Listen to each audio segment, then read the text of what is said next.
Assalamualaikum warahmatullahi wabarakatuh. Perkenalkan, saya Andri Zafrinaldi dengan NIM 130120425 dari kelas CF 4409. Saya akan mempresentasikan tugas case base 2 yaitu machine learning. Yang pertama yaitu formulasi masalah.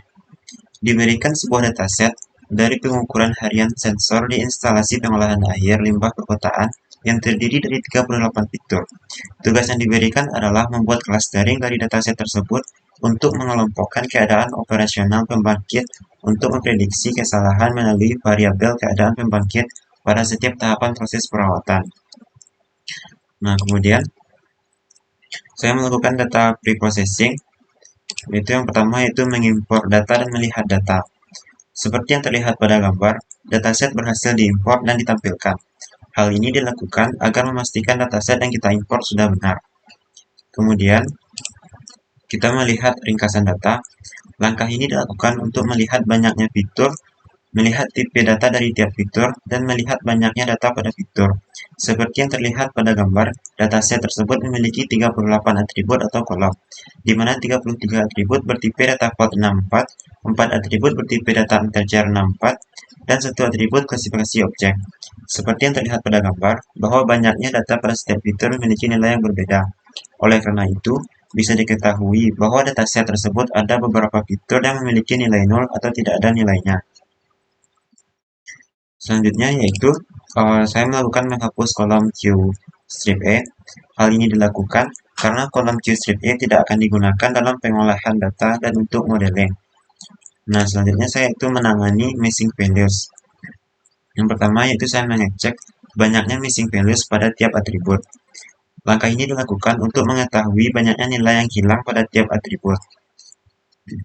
Nah, kemudian saya menghapus atau drop baris yang memiliki nilai none. Kemudian saya akan menangani outlier. Tahapan ini saya lakukan agar tidak ada data yang nilainya terlalu jauh, sehingga dapat menghasilkan data yang tidak bias. Untuk visualisasi outlier akan saya tampilkan pada saat bagian terakhir sekalian dengan demo program. Yang pertama saya lakukan itu mengecek outlier. Saya mengecek apakah terdapat pencilan atau outlier di data tersebut. Setelah itu didapatkan bahwa semua fitur memiliki outlier. Kemudian saya mengatasi outlier tersebut. Selanjutnya saya itu melihat korelasinya. Langkah ini dilakukan untuk melihat hubungan antara dua variabel. Selanjutnya itu saya melakukan normalisasi. Hal ini dilakukan agar kolom memiliki rentang nilai yang baru dan sama dari sebelumnya, sehingga memudahkan dalam penghitungan. Di sini saya menggunakan metode min-max normalization. Selanjutnya itu saya melakukan pemilihan data train. Di sini saya memilih dua fitur, yaitu pH strip P dan pH strip D. Saya mengambil dua fitur tersebut sebagai data train karena dua fitur tersebut memiliki tipe data vault 64. Selain itu, berdasarkan nilai korelasi, kedua atribut itu memiliki nilai 0,98, di mana nilainya itu sangat tinggi, di mana nilainya tinggi. Nah, kemudian saya melakukan pemodelan. Model yang digunakan pada kasus ini adalah K-means model. Model tersebut digunakan karena model relatif mudah untuk dibangun dan dipahami secara algoritma. Selain itu, karena model tersebut sudah sering digunakan pada metode clustering dengan membagi partisi. Nah, langkah-langkah dalam melakukan K-means method adalah yang pertama yaitu menentukan centroid awal. Penentuan centroid awal dilakukan dengan mengambil data random sebanyak K sesuai jumlah klasternya. Kemudian, langkah selanjutnya itu masukkan setiap objek ke klaster yang paling dekat. Untuk menentukan sebuah objek ke klaster tertentu diperlukan untuk menghitung jarak antara objek dengan setiap klaster. Untuk perhitungan jarak, saya menggunakan algoritma Euclidean distance. Nah, setelah dilakukan perhitungan jarak antara objek dan setiap klaster, masukkan objek ke klaster tertentu dengan jarak yang paling kecil. Kemudian, langkah selanjutnya yaitu perbarui setiap sentroid dengan menentukan titik tengah klaster. Untuk menghitung sentroid baru dilakukan dengan cara menghitung mean atau rata-rata dari jumlah nilainya fitur di objek di klaster tertentu dibagi dengan banyaknya objek di klaster tertentu. Nah, langkah terakhir yaitu lakukan secara berulang sampai tidak ada perubahan klaster. Function tersebut akan mereturn centroid dan klaster tiap objek. Function tersebut akan menghitung berulang sentroid sampai sentroid lama dan sentroid baru adalah sama. Kemudian saya melakukan evaluasi. Metode evaluasi yang digunakan adalah sum square error atau SSE. Metode itu dipilih karena pada pemodelan penentuan K menggunakan elbow method, sehingga metode evaluasi yang digunakan adalah SSE. Nah, kemudian saya melakukan eksperimen. Saya mencoba beberapa nilai K-nya dalam melakukan eksperimen ini untuk menguji semua algoritma yang sudah dibuat dan melihat hasilnya. Yang pertama, saya itu mencoba nilai K-nya sama dengan 2, yaitu dengan mengelompokkan setiap objek di dalam data train dengan K sama dengan 2. Hal ini dilakukan untuk memastikan bahwa setiap objek di dalam data train sudah di dalam cluster tertentu, yaitu dengan melihat visualisasinya. Kemudian ini merupakan scatter plotnya. Kemudian pada hasil ini didapatkan SSE-nya yaitu 11,29 sekian. Kemudian dengan K-nya 3 didapatkan clusternya yang begini. Kemudian ini visualisasinya, ini scatter plotnya, dan evaluasinya terdapat SSE-nya yaitu 5,66 sekian. Selanjutnya K dengan 4 didapatkan SSE-nya 3,26 sekian, dan yang terakhir itu K-nya sama dengan 5 didapatkan SSE-nya itu 2,44 sekian. Nah, selanjutnya dari eksperimen tersebut dapat ditarik kesimpulan. Dengan melihat elbow method, kita bisa mengetahui K optimum.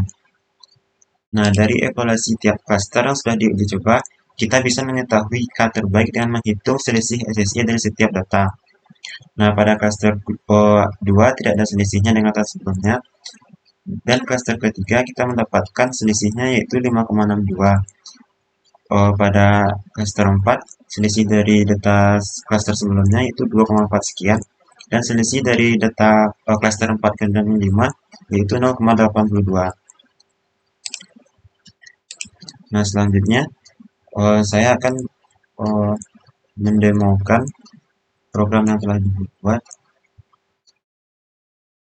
Sebelumnya didapatkan bahwa K optimum ketika K sama dengan 3. Selain itu, saya juga menyadari bahwa clustering hanya digunakan untuk melakukan pembagian cluster saja terhadap data yang telah ada, bukan untuk melakukan prediksi terhadap data baru. Pada model K-means, nilai sentroid dan lamanya waktu dari running programnya dipengaruhi oleh pemilihan titik random awal untuk sentroid. Selain itu, metode evaluasi yang digunakan juga bergantung terhadap kondisi dari dataset yang digunakannya, serta tidak lupa diperlukan sebuah proses normalisasi agar nilai yang ada memiliki rentang yang sama dan menghindari dominasi terhadap suatu fitur. Nah, baru saya akan mencoba menampilkan code yang telah dibuat. Saya akan mencoba run out.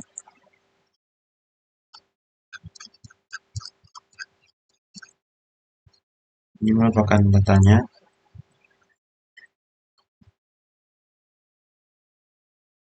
Nah, ini yang sebelum yang saya akan sampaikan di awal tadi.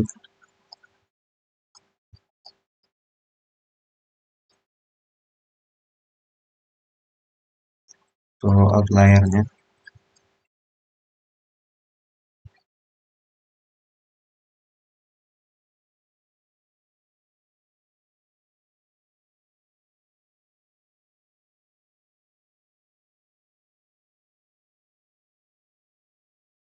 Ini masih running.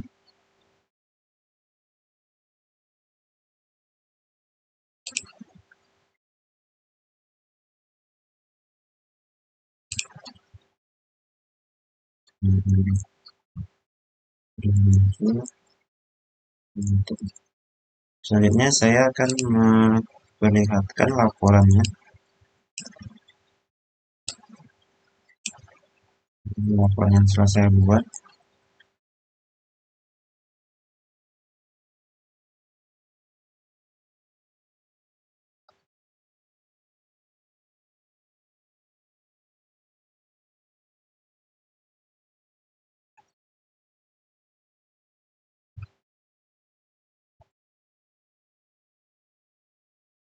Saya sudah melampirkan link source code sama slide-nya. Dan terakhir nanti saya akan melampirkan video yang sedang dibuat ini. Baiklah, sekian presentasi dari saya. Assalamualaikum warahmatullahi wabarakatuh.